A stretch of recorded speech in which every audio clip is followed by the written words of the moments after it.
Welcome back to the Ticket Setup series. In today's session, we're going to focus in on connecting Tikit to your email. Now, Tikit has the ability to connect to one or multiple mailboxes, and once connected, any email that's sent to that mailbox will create a ticket for it. We'll also establish a communication channel between the agent and the end user to be able to chat over email all the way through the resolution of that respective ticket. Now, before you set up email within Tikit, there's a few prereqs that you need to be aware of. The first is within consent management. You'll actually need to consent for us to connect to a mailbox in your environment.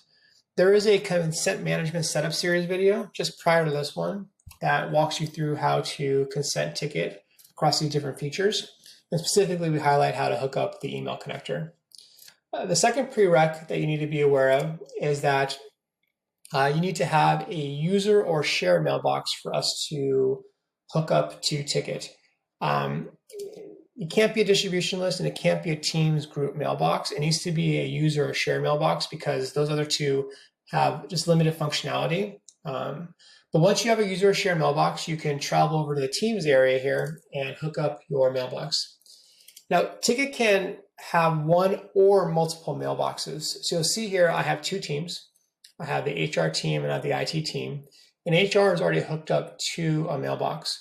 So any emails that are sent to that mailbox are automatically assigned to the HR team. If I want to have another mailbox, I would associate it to another team. And the idea here is that each team can have its own mailbox, allowing for this segregation of tickets as they're being sent into the different email systems. I'm going to click on IT here to connect our help mailbox to the IT team. Towards the bottom area, you'll see a Connect an Office 365 mailbox area, and you'll be able to type the name and or email address of that mailbox to connect it to Tikit. Now, once connected, you're going to get a few options across a couple of different areas. I'm going to walk through each one of those step by step now. So the first thing is choosing the default language. We support multiple languages. Mine is English, but we support German and French, Spanish. So you want to change the default language depending on the language that you're setting up Tikit for. You also have the option to turn off ticket deflection for email if you want. So ticket deflection is our ability to read, specifically with an email, read an entire email. And if there's a knowledge base article that can respond to that email, we're going to respond to it prior to creating that ticket. Most customers keep that on. We walk through a lot of this knowledge base setup in another setup series section. So I would go watch that before you make a decision on turning that off. But like I said, most customers keep that on. We also have an option to turn on multi-department picker. So what this does is, let's say that you have one team that you want to have one mailbox. And when an email is sent into that mailbox, you want the end user to choose whether it goes to IT or HR or facilities. The difference being that you could have a mailbox for HR or a mailbox for facilities. And you don't want to have that. You want to have one mailbox where the end user chooses which department that should go to. If you turn that on, when an email is sent in, we'll respond back to the end user, asking them to choose which team you want to send this to, and then that ticket will be created and sent to that respective team. Now, this is at a mailbox level. There's also some global settings sitting inside of Notification Center that I want to review. So Notification Center, I want to focus in on the requester email notifications. When you connect this mailbox, we enable a lot of out-of-the-box notifications for the end user. And you have the option to tune those down to be able to align them with your business requirements. So as an example, when you change the status of a ticket as an agent, we'll send an email to the end user letting them know that the status has changed, or the assignee's changed, or there's been some approval changes, or when the ticket's created. You can choose to turn these off. And if you want to, simply deselecting an item here, and then saving those respective settings.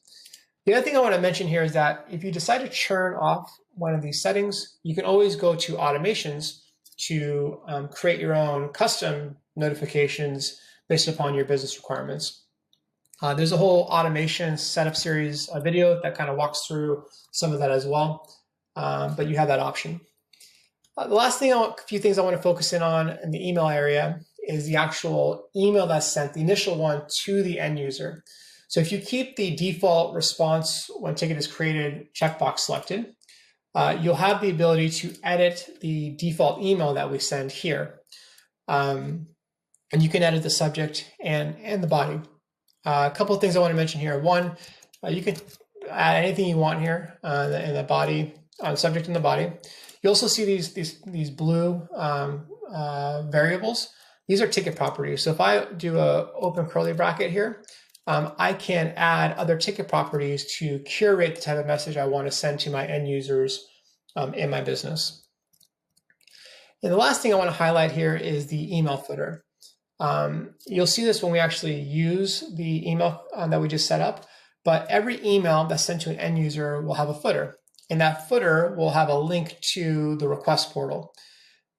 If you're a business that wants to expose the end user portal, the request portal to your users, you'll leave this option alone. If you don't want to expose the request portal, you probably don't want to include that footer with the request portal link, and you will turn that on. Now that we've walked through the settings of the mailbox, let's actually see the mailbox in action. So what we'll do here is we will bring in Adele here, and Adele is going to be sending in email to that mailbox, and we're going to see a couple of things to highlight how this all works now. So Adele is going to email the help mailbox that we just connected to the IT team, and she's simply just going to say, my computer is running slow. And when she does that, what happens is Tikit is now monitoring that mailbox. And once it receives basically a trigger from that mailbox, it will go ahead and create a ticket within Tikit. So it takes about 15 to 30 seconds, depending on what's happening here. And we should see ticket number 50 pop in here any moment now.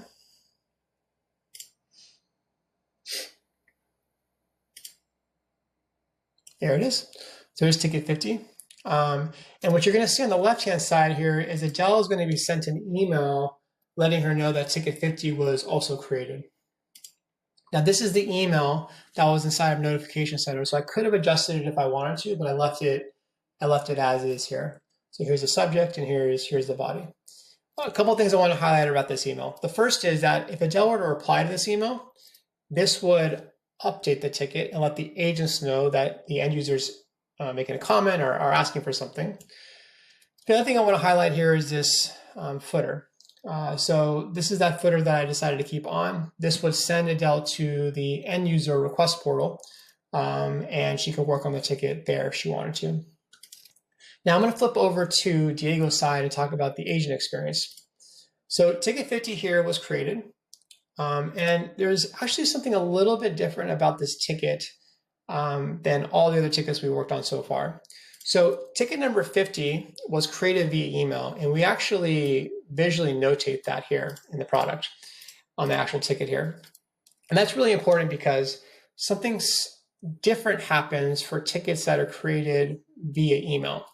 So when a ticket is created via email and you were to change a property or you were to add a comment, we're going to send the end user notification, at least by default, unless you turn any of those things off. That was a notification center. By default, we're going to send the end user notification to two different locations. The first is going to be Tikit virtual agent if they have it deployed. And then the second is going to be via email. So let's just send a note to Adele letting her know we got the ticket, got it, and are working on it. Now, when I send this, or sorry, when I add this comment to the activity stream, again, those two things are going to happen. So let's go back over to Adele's side. And what you'll see here is that an email will come in. Give that a second. And Adele's going to be sent that comment. So that's that comment that was just added. We got it and are working on it. That was sent over to Tikit Virtual Agent. And if I go back over to email, you're going to see here that a response was set to ticket number 50. and we got that update here. Now Adele can, just like in the previous email, can respond to this email and it will update the associated ticket. Really hope you enjoyed this session. Looking forward to seeing you on the next one. Thanks.